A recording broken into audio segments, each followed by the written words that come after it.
Hey guys, today I want to take a look at Ratchet and Clank: A Crack in Time on the PlayStation 3. And we have here the Collector's Edition. So first off, we've got this really cool cover, and of course we've got Ratchet and Clank's faces kind of melding. And it's kind of, well, it's hard to show on the camera because I don't think the camera can pick it up properly, but it's actually holographic. To the naked eye, there is depth in the thing, in the picture and stuff. It looks really great. It's just very hard to actually show on film.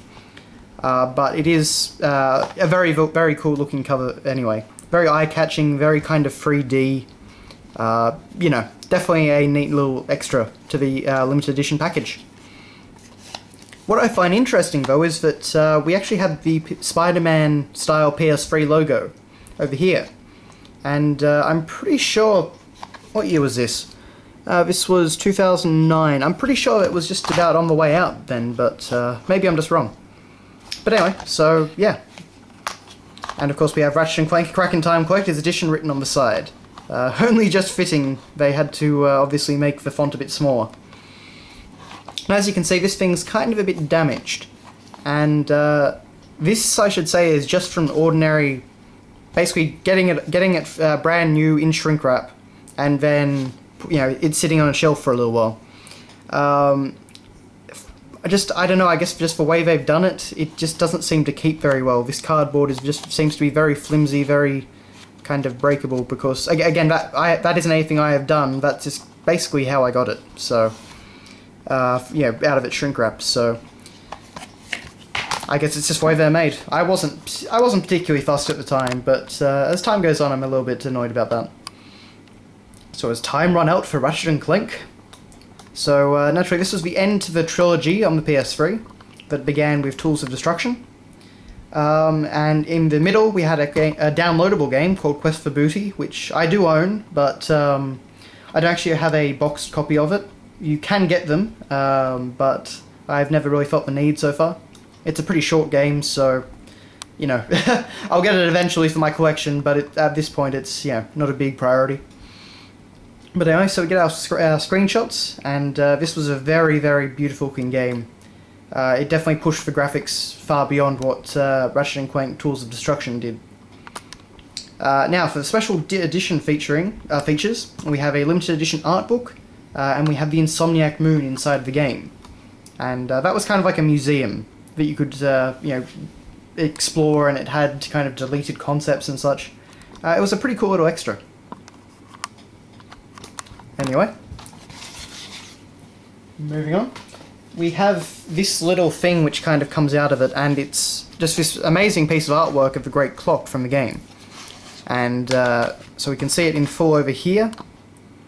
And over here we've got Clank being led by the Zoni over to it. So just a really fantastic piece of artwork all around there. And then on the other side, making sure nothing falls out, we have, of course, our game disc, which I don't know if there is anything behind it.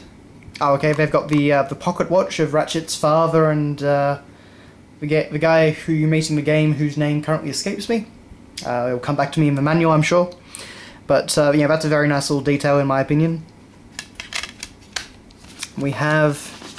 Okay, so we have this, which is a manual, I believe. Yes, it's a manual. So we've got kind of like a simplified version of the front cover here, and it looks very, very striking, very, very cool. We have some nice renders, some descriptions of the story. But overall, it's a pretty simple, bare-bones manual. You don't get a colour or anything for the limited edition. It's just pretty stock standard. And then on the back, we actually get to add 4 Tools of Destruction, which is now available in Platinum Hits version. Yeah, no thanks. But moving on, we have... What do we have? A limited edition promo code, and don't bother, I've already used it. We also have this kind of cool clockwork thing, which, as you can see, is actually continued on from this little, you know, part that juts out in front here onto the back image. So that's a very nice little detail. Over here, we have, I don't know, I'll tell you in a moment. I think it's, yes, it's the little art book they promised. And as you can see, we've got this really great piece of artwork again. with you know, a Lombax, which is obviously supposed to be Ratchet in the background, and then Clank with one of his wings out. It's a very unusual piece of artwork for Ratchet and Clank, but I think it's very, very striking, and again, just really neat looking. But inside we get tons of artwork, as you can see here. All different characters, different locations, etc, etc.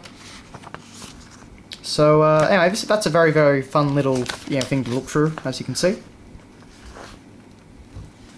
It's certainly not, by far, not the best art book I've seen, you know, with a collector's edition. That would probably have to go to Blizzard, but regardless, the art itself is very, very good. Very, very nice to look at. So yeah. And again, we have a great little image here, which I don't know if it's supposed to be, you know, Ratchet and the guy from this game, or if it's supposed to be Ratchet and his father, or something like that. But again, just some very, very, you know, beautiful looking pieces of artwork. But anyway, that is your look at the Ratchet and Clank Collector's Edition, a Crack in Time Collector's Edition, I should say. So, you know, it's not an amazing collector's edition, but I believe it was just about the same price as the normal version at the time, so I picked it up. Yeah, it's just a nice enough collector's edition, nothing special, but if you're a collector of Ratchet and Clank games, it's definitely worth picking up. So thanks for watching, guys, and I'll see you later.